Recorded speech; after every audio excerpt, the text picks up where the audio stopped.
Hi friends, మీరు కనుక మన ఛానల్ని ఫస్ట్ టైం చూస్తున్నట్లయితే కనుక మన ఛానల్ని సబ్స్క్రైబ్ చేసుకోండి.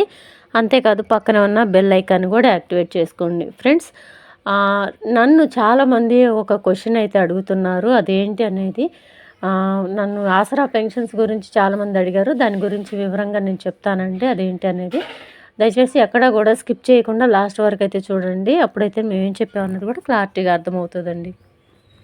ఆసరా పెన్షన్స్ గురించి చాలామంది నన్ను క్వశ్చన్ అడుగుతున్నారండి. పాపం చాలామంది కన్ఫ్యూజ్ అయిపోతున్నారు. చాలామంది అసలు కొత్త పెన్షన్లు మళ్ళా అప్లై చేసుకోవాలి. ఇప్పుడు ప్రజెంట్ వచ్చే వాళ్ళందరూ కూడా మళ్ళీ అప్లై చేసుకోవాలా?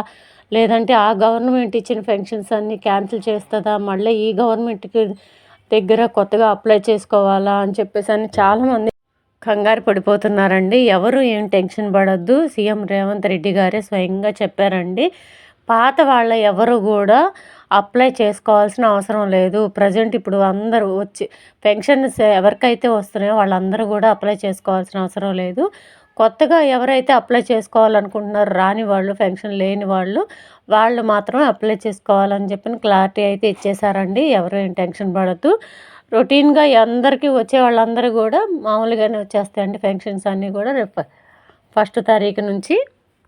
ఇంకొకటి చాలామంది అడుగుతున్నారండి, రేషన్ కార్డు ఉంటేనే వస్తుందా మేడం అని చెప్పేసి అని. ఈ పథకాలన్నీ కూడా అది గవర్నమెంట్ చెప్తూనే వస్తుందండి. అందరికీ కూడా రేషన్ కార్డు ఉన్న వాళ్ళకి ఎలిజిబుల్.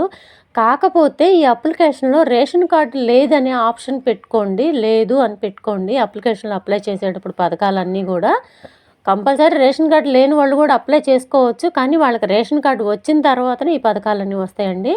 మీరు అప్లై చేసేటప్పుడు కంపల్సరీగా అక్కడ రేషన్ కార్డు కాలంలో రేషన్ కార్డు లేదు, నిల్ అని పెట్టుకోండి. ఎందుకంటే మీలో ఎంతమందికి రేషన్ కార్డ్స్ లేవు అని చెప్పేసి అని క్లారిఫికేషన్ కోసం కూడా ఆప్షన్ అనేది ఇచ్చాడండి. కంపల్సరీగా మళ్ళీ నెక్స్ట్ మీకు రేషన్ కార్డ్స్ అయితే రిలీజ్ చేస్తారు. ఎంతమందికి రేషన్ కార్డు లేవు అనేది అంచనా కోసం కూడా ఆ కాలం అనేది ఇచ్చారండి. అప్లై చేసుకోవచ్చు. కానీ రేషన్ కార్డు ఉన్న వాళ్ళకి మాత్రమే, ప్రజెంట్ ఉన్న వాళ్ళకి మాత్రమే ఆ పథకాలన్నీ రిలీజ్ అవుతాయండి. నెక్స్ట్ మళ్ళీ లేని వాళ్ళు ఎవరైతే ఉన్నారో అప్లికేషన్ పెట్టిన తర్వాత రేషన్ కార్డు లేని వాళ్ళు ఎవరైతే ఉన్నారో వాళ్ళకి రేషన్ కార్డుతో పాటు ఆ పథకాలన్నీ కూడా తర్వాత రిలీజ్ చేస్తారంటండి. ఇదండి వివరాలు. ఇంకా ఎవరికైనా డౌట్స్ ఉంటే కంపల్సరీగా కామెంట్ బాక్స్లో కామెంట్ చేయండి. మీకైతే నేను కంపల్సరీ రిప్లై ఇస్తాను. ఈ వీడియో నచ్చినట్లయితే ఒక చిన్న లైక్ అయితే ఇవ్వండి. Thank you.